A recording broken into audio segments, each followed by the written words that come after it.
সুপ্রিয় শিক্ষার্থীরা, তোমাদের আজকে এই বৃষ্টি ভেজা সকালে সবাইকে স্বাগতম। একটু ঠান্ডা ভাব আছে। হ্যাঁ, দিয়ে দেন। তাহলে এখানে আজকে আমাদের অনলাইন ক্লাসে আমরা শুরু করলাম। তোমাদের সবাইকে ধন্যবাদ যারা অংশগ্রহণ করেছো। তবে আজকে হঠাৎ করে তোমরা একটু মনে করতে পারো যে আমি আজকে এই ক্লাসে কেন। দীপক স্যারের ক্লাস ছিল সম্ভবত তোমাদের। তো দীপক স্যারের আজকে হচ্ছে পূজার ছুটি, উনি আজকে ওনাদের লক্ষ্মী পূজা, তো যার কারণে স্যারের ক্লাসটা আমি করে দিচ্ছি, আমার ক্লাসটা স্যার করবে। অর্থাৎ বুধবারে যে বিজ্ঞান ক্লাস হওয়ার কথা ছিল, সেই বুধবারের বিজ্ঞান ক্লাসটা এখন আমি তোমাদের করাবো, আর স্যার তোমাদের বুধবারে আজকে শনিবারে যে ক্লাসটা সেটা তোমাদের করিয়ে দিবেন। তাহলে অবাক হওয়ার কোনো কারণ নেই। আজকের যে ক্লাস, এই ক্লাসে আমরা বিজ্ঞান পড়বো, আর দীপক স্যার তোমাদের আজকে ক্লাসটা বুধবারে তোমাদের নিয়ে দিবেন, ঠিক আছে? তো আমরা অলরেডি অনলাইন ক্লাস শুরু হওয়ার পরে দুইটা অধ্যায় সম্ভবত ভালোভাবে শেষ করতে পেরেছি। একটি অধ্যায় হলো মিশ্রণ, আর একটি অধ্যায় হলো গতি। তাহলে গতি সম্পর্কিত আমরা বিভিন্ন রাশি, সংজ্ঞা, তথ্যপাত্য সব জেনেছি, গাণিতিক সমস্যাও সমাধান করেছি। আর মিশ্রণ এটা সম্পর্কে আমরা জেনেছি। এই দুটা অধ্যায় আসলে পদার্থবিজ্ঞান সম্পর্কিত বা রসায়ন সম্পর্কিত বিষয়। আর আজকে আমরা একটা অধ্যায় পড়াবো পৃথিবীর উৎপত্তি আর গঠন। তোমরা অলরেডি বোর্ডে দেখতে পাচ্ছ, আমি দ্বাদশ অধ্যায় লিখে রেখেছি।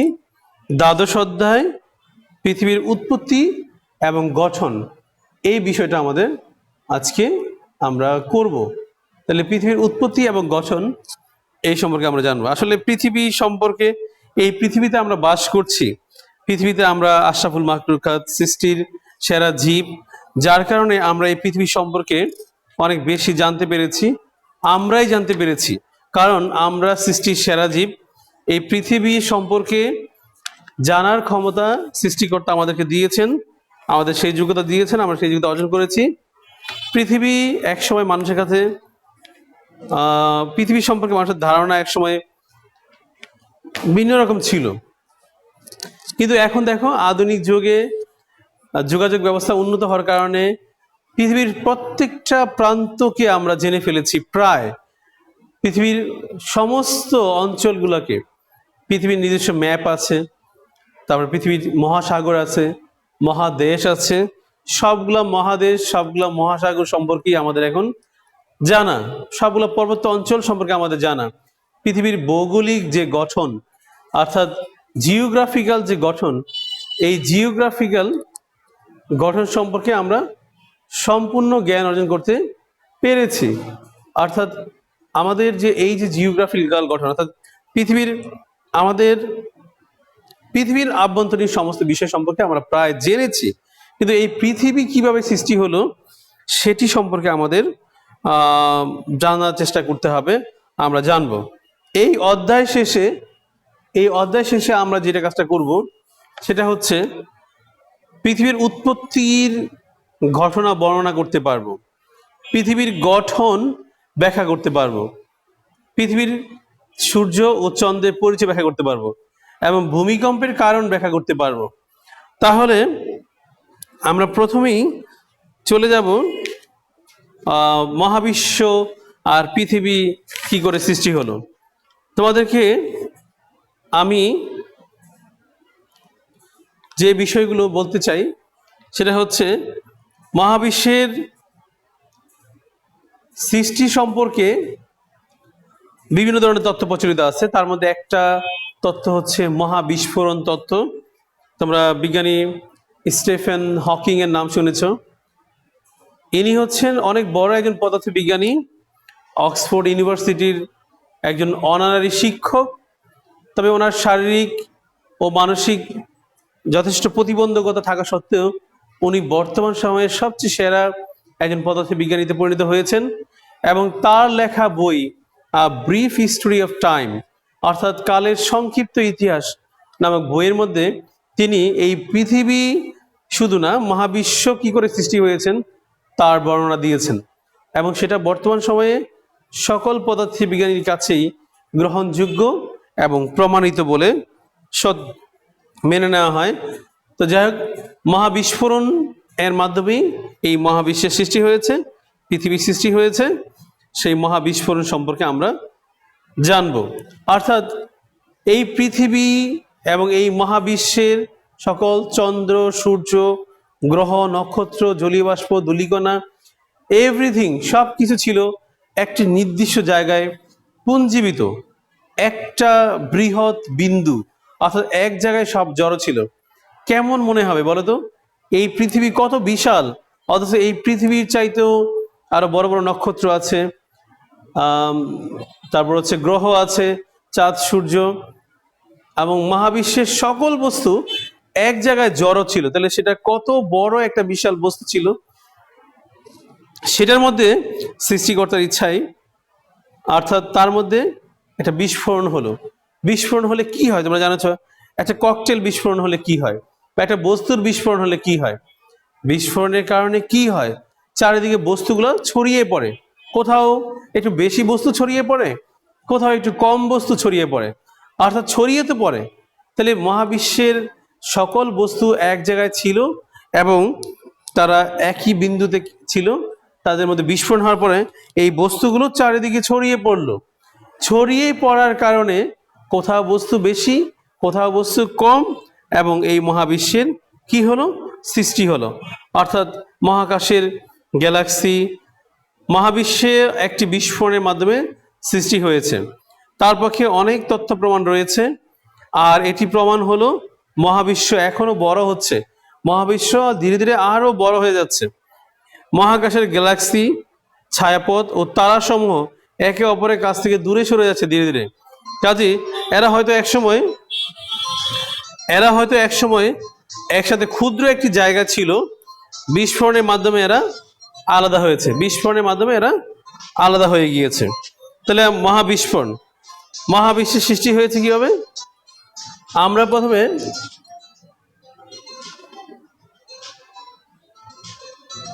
মহাবিশ্বের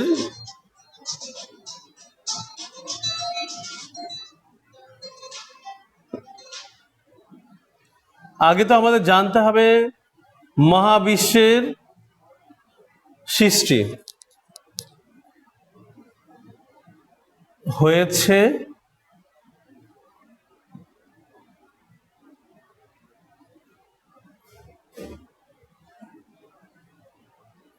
মহাবিস্ফোরণের মাধ্যমে। মহাবিশ্বের সৃষ্টি হয়েছে মহাবিস্ফোরণের মাধ্যমে।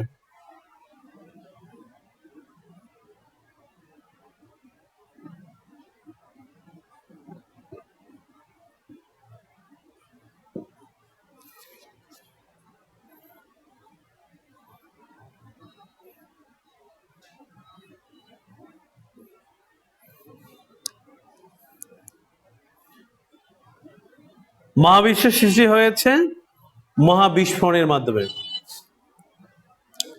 এটি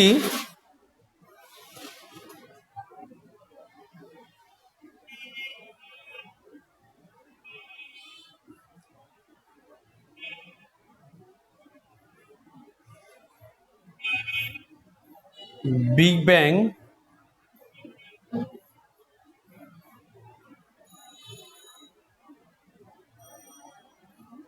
তত্ত্ব নামে পরিচিত।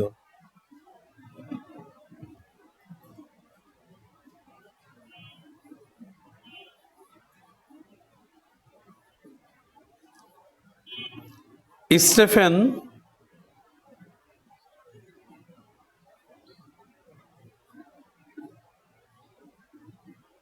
হকিং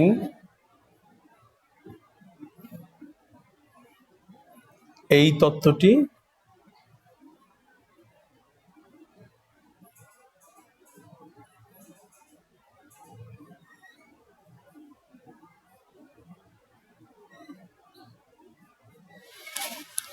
স্টিফেন হকিং এই তথ্যটি দিয়েছেন।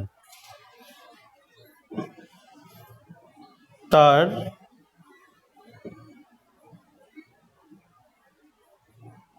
বিখ্যাত বই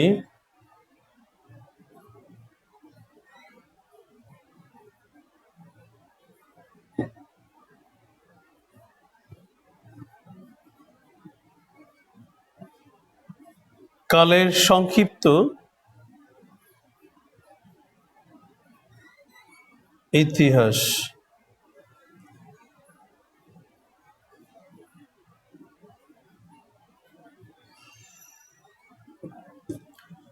সুপ্রিয় শিক্ষার্থীরা, আমরা বইয়ের বাইরে একটু বিষয় নিয়ে কথা বলতেছি, আমাদের রেফারেন্স লাগবে। আমরা বলতেছি এই পৃথিবীর উৎপত্তি আর গঠন নিয়ে। তো পৃথিবীর উৎপত্তির আগে জানতে হবে যে মহাবিশ্ব কি করে সৃষ্টি হয়েছে।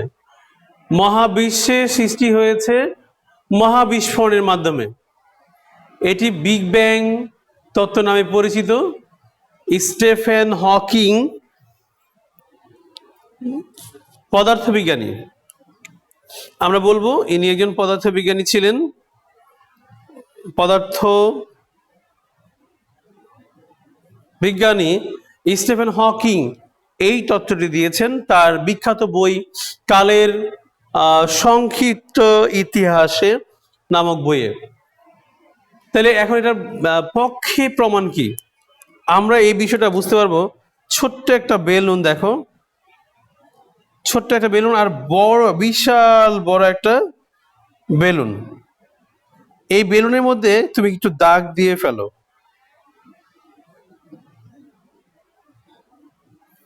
এই বেলুনটার মধ্যে এই যে আমি দাগগুলা দেখাচ্ছি, এই দাগগুলাকে তুমি মনে করতে পারো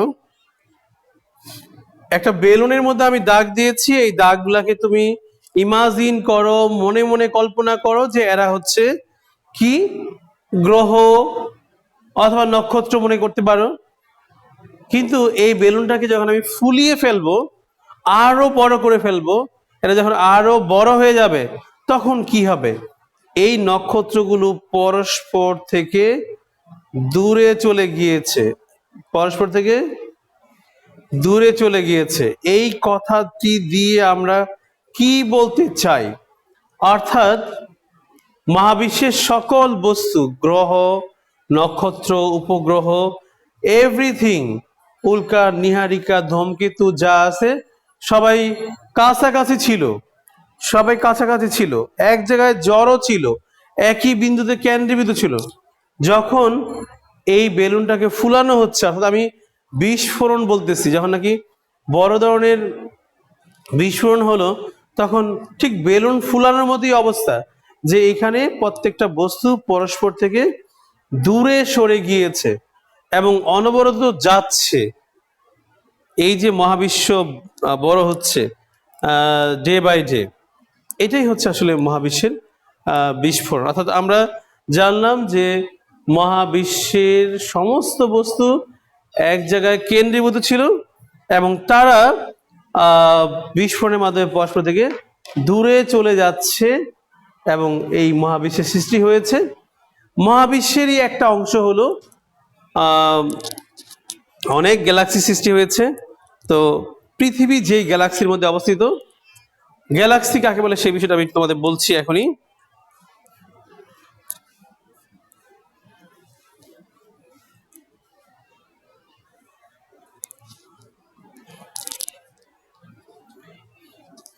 গ্যালাক্সির যে বিষয়গুলো সেটা হচ্ছে, অর্থাৎ অনেকগুলো নক্ষত্র যদি মিলে একটা নক্ষত্র জগৎ তৈরি করে, সেই নক্ষত্র জগতের নাম হচ্ছে গ্যালাক্সি। ছায়াপথ, পৃথিবী যেই গ্যালাক্সিতে অবস্থিত সেটা হচ্ছে ছায়াপথ। অর্থাৎ এই গ্যালাক্সিতে, এই ছায়াপথে অসংখ্য নক্ষত্র আছে। তার মধ্যে মাঝারি আকারের একটা নক্ষত্র হচ্ছে সূর্য।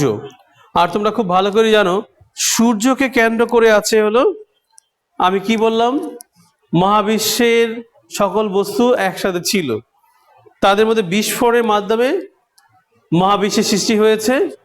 মহাবিশ্বের বিভিন্ন জায়গায় বস্তু কোথাও বেশি কোথাও কম, যেখানে বস্তুগুলো বেশি সেগুলোর এক একটাকে বলা হচ্ছে গ্যালাক্সি বলা হচ্ছে। একটা গ্যালাক্সির মধ্যে শত শত কোটি কোটি কি থাকে, নক্ষত্র থাকে। তাহলে নক্ষত্র জগৎ নিয়ে হলো গ্যালাক্সি বা ছায়াপথ। পৃথিবী যেই গ্যালাক্সিতে অবস্থিত সেই গ্যালাক্সির নাম হচ্ছে ছায়াপথ। এটাকে বলা মিল্কি ওয়ে বলা হয়।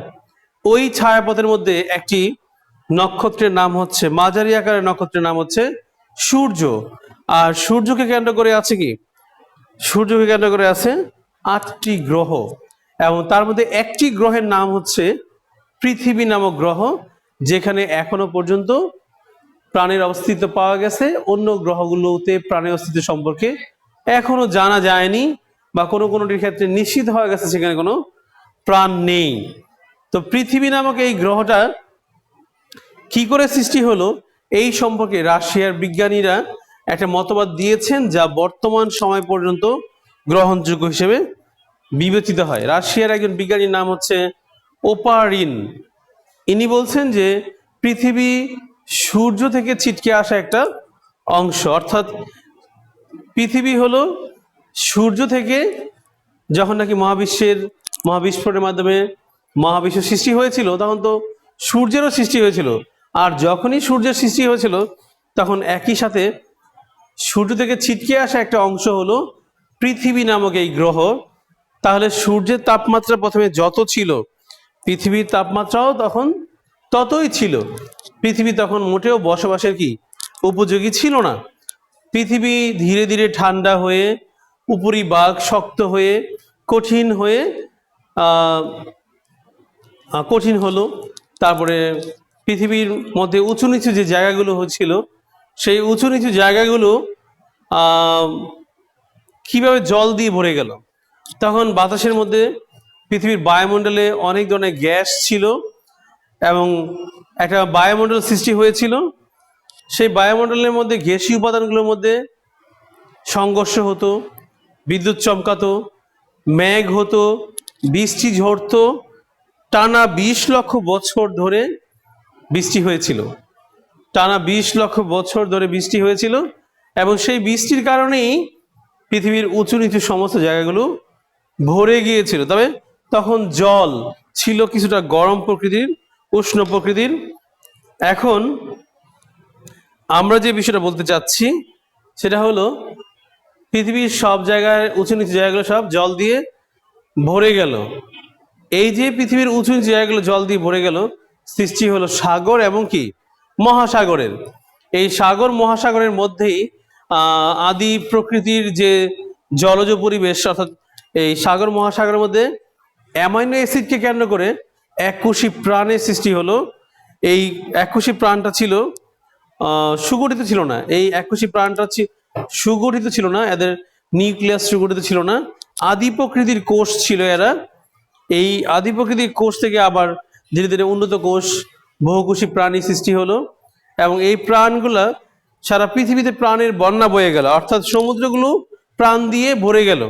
কিছু কিছু প্রাণীরা অর্থাৎ উদ্ভিদরা তারা আবার স্থলভাগের দিকে আসলো, অর্থাৎ স্থলভাগে ধীরে ধীরে সৃষ্টি হলো উদ্ভিদের। অর্থাৎ সারা পৃথিবীতে স্থল এবং জলভাগে প্রাণের বন্যা বয়ে গেল, প্রাণ সৃষ্টি হলো, অর্থাৎ জীব সৃষ্টি হলো, উদ্ভিদ প্রাণী সৃষ্টি হলো।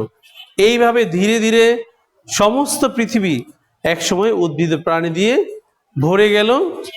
আর এই পরিবেশেই সময়ের বিবর্তনের মধ্য দিয়ে আসলো পৃথিবীর শ্রেষ্ঠ প্রাণী আশরাফুল মাখলুকাত মানুষের আগমন ঘটলো, অন্যান্য প্রাণীদের আগমন ঘটলো। তোমরা অনেকে জুরাসিক পার্ক মুভি দেখেছো, সেখানে তো তখন জুরাসিক যুগ যখন ছিল, তখন তো ডাইনোসরাসের যুগ ছিল, তখন তো মানুষ ছিল না। ডাইনোসরাসের যুগে ডাইনোসরাসরা পৃথিবী দাপিয়ে বেড়াতো। সেই সময়ে অনেক বড় বড় ডাইনোসরাস ছিল, উড়ন্ত ডাইনোসরাস ছিল, স্থলভাগীয় ছিল, মাংসাশী ছিল, এবং তৃণভোজীয় ডাইনোসরাস ছিল।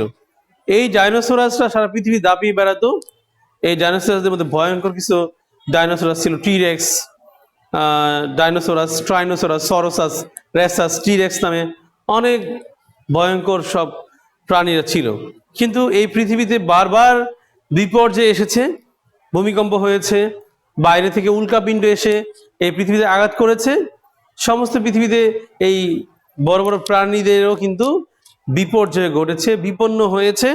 পরবর্তীতে আবারও প্রাণী উৎপত্তি হয়েছে। অর্থাৎ এই পৃথিবীতে উদ্ভিদ ও প্রাণীদের মধ্যে ব্যাপক বিবর্তন আর পরিবর্তনের মধ্য দিয়ে কিন্তু এই বর্তমান পৃথিবী, বর্তমান এত সুন্দর এই বাসযোগ্য পৃথিবী আমরা পেয়েছি।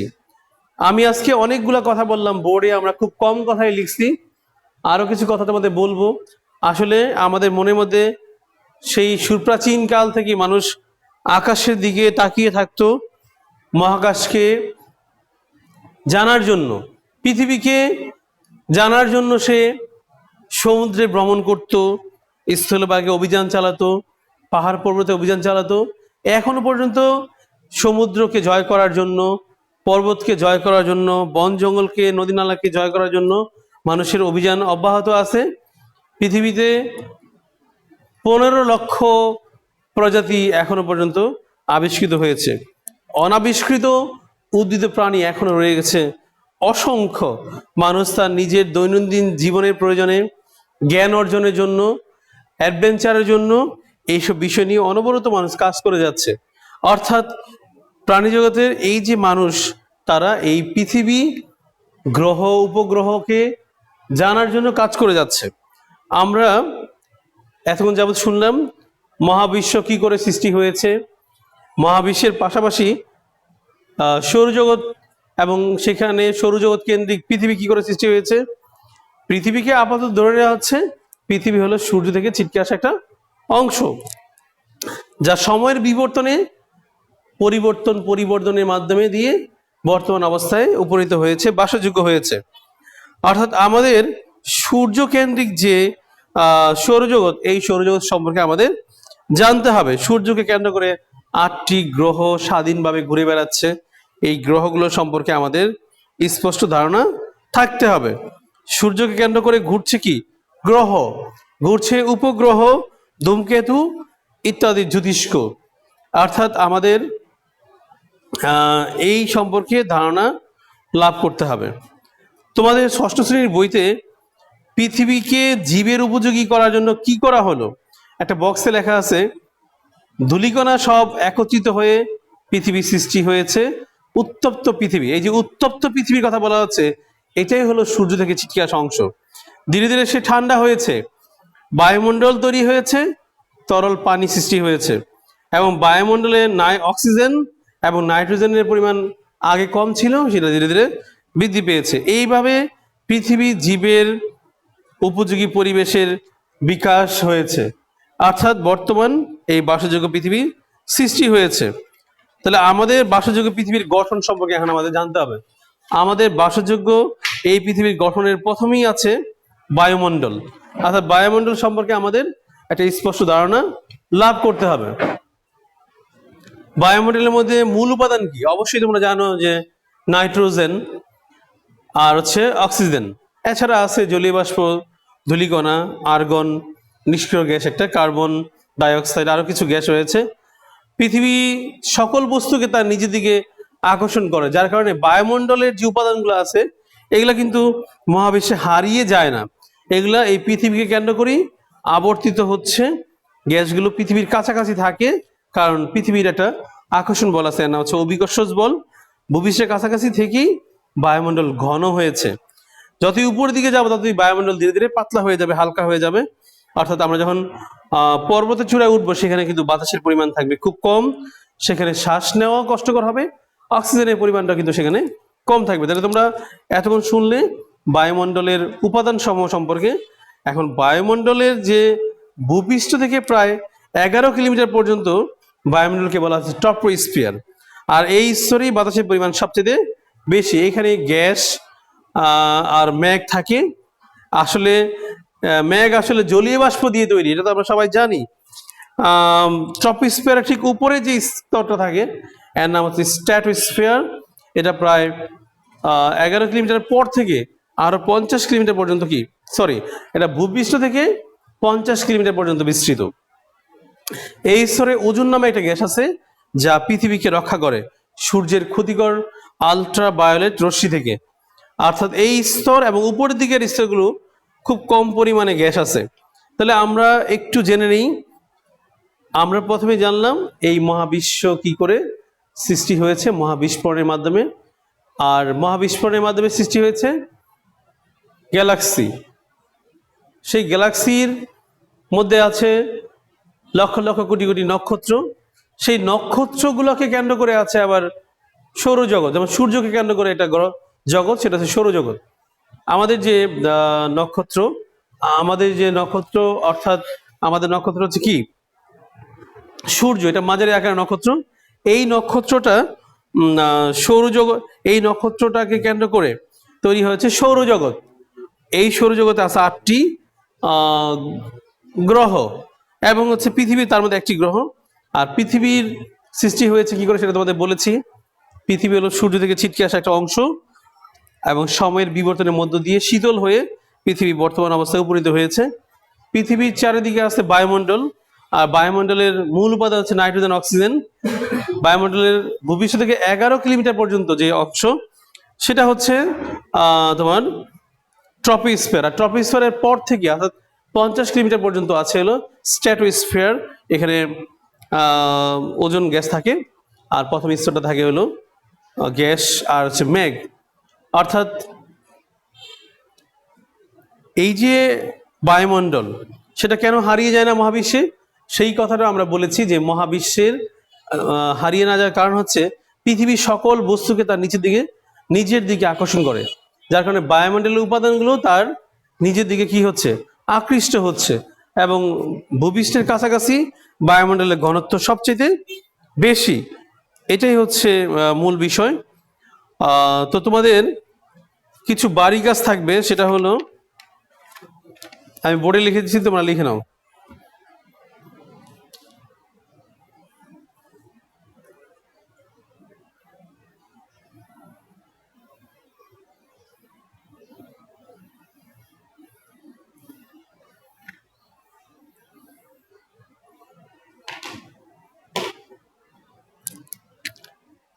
এক নম্বর কাগজ হচ্ছে মহাবিস্ফোরণ বলতে কি বুঝো?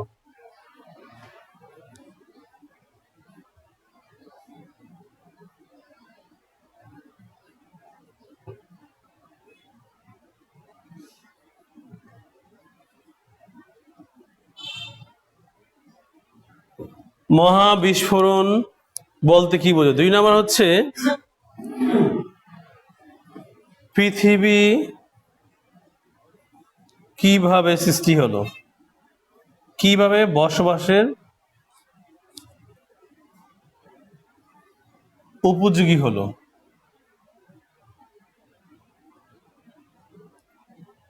পৃথিবী কিভাবে বসবাসের উপযোগী হলো। 3 নম্বর হচ্ছে বায়ুমণ্ডলের গঠন।